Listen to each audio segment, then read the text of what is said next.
Okay, so it turns out we don't need to know as much about mitosis as I thought. So what we'll do today is we will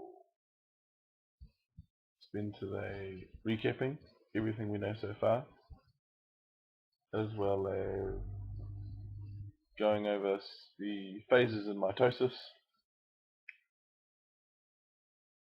and then at the end we've got a previous exam question that you can work on to finish the spell. So to start off, I would like you for 5 minutes to write down everything you know about DNA structure, DNA replication, and mitosis. Then after that, for 2 minutes, you and a partner will share with each other all your ideas about the 3 topics. So for 1 minute, you'll share all your ideas with your partner, and then for the second minute, your partner will share all their ideas with you. And then finally, we'll bring all these ideas together as a class. So if we have a scribe like we did last time, and write all the ideas up on the whiteboard, that'll be the way to go. So if you want to pause this video now, while you do that.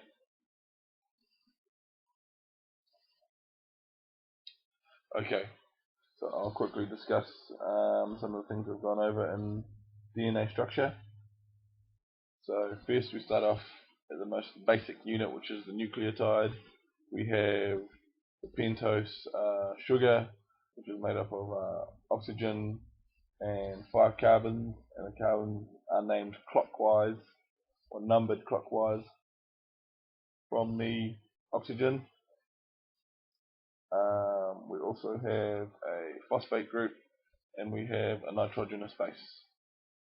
Now a string of these nucleotides are called polynucleotides. The single nucleotides are joined at the 5 carbon and 3 carbon ends, and this forms the phosphate sugar backbone. Now with the nitrogenous bases, we have 2 types. We have purines and pyrimidines. So purines we have adenine and guanine, and for pyrimidines we have thymine and cytosine. The bases are held together by the hydrogen bonds.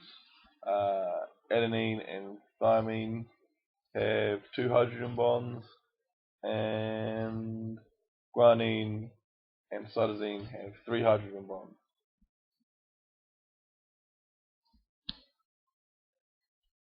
And the final thing which is important to remember about the DNA structure is the 2 anti-parallel strands that are complementary. So one strand runs from 5 the 5 carbon connecting to 3 carbon, the other getting from the 3 to the 5. So they're anti-parallel and they're also complementary. So if one strand has A and T, the other strand has T and A.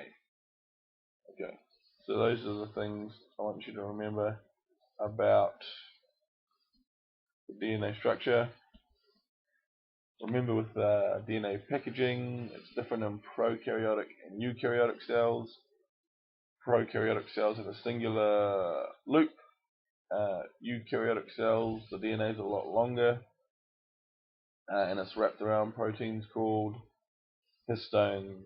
And the next level of packaging is called a nucleosome. Right, good job. So now we will move on to DNA replication.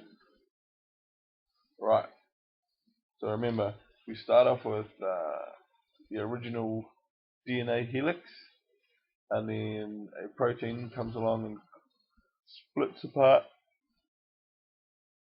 the DNA molecule, and that protein is called DNA helicase. And that breaks the two complementary strands, breaks the hydrogen bonds between the base pairs, which isn't hard because, as we know, hydrogen bonds are weak. Then what we do is we have primase, lay down a primer, and that gets everything started. And then DNA polymerase comes along and lays down the new daughter strand of DNA. Now we have to remember that the DNA is made up of these pentose, the orange nitrogenous base, and the green phosphate, and they're joined from the 5 carbon end to the 3 carbon end. Now, when DNA polymerase goes to lay down the new daughter strand, it can only lay them down from the 5 prime end to the 3 prime end. So what we end up with is a little friend here. We have the leading strand, which as the DNA is cleaved open,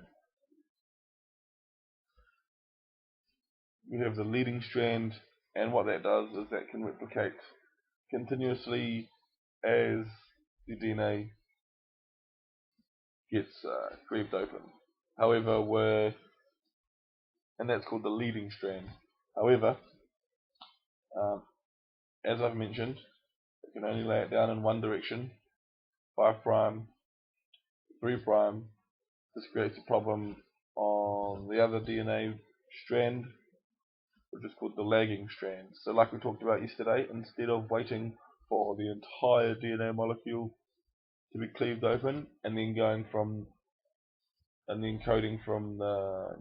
the new strand from 5 prime to 3 prime, what it does is it does it in little fragments as the DNA cleaves open. So first, DNA primase lays down a primer, DNA polymerase lays down a short sequence of the new synthesized DNA, and these leaves these little Okazaki fragments, and then along comes DNA ligase, and that joins these fragments together. So remember, we've got the leading strand, which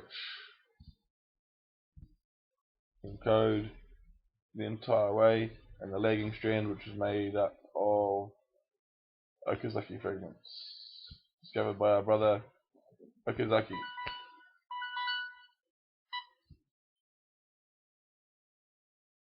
Okay,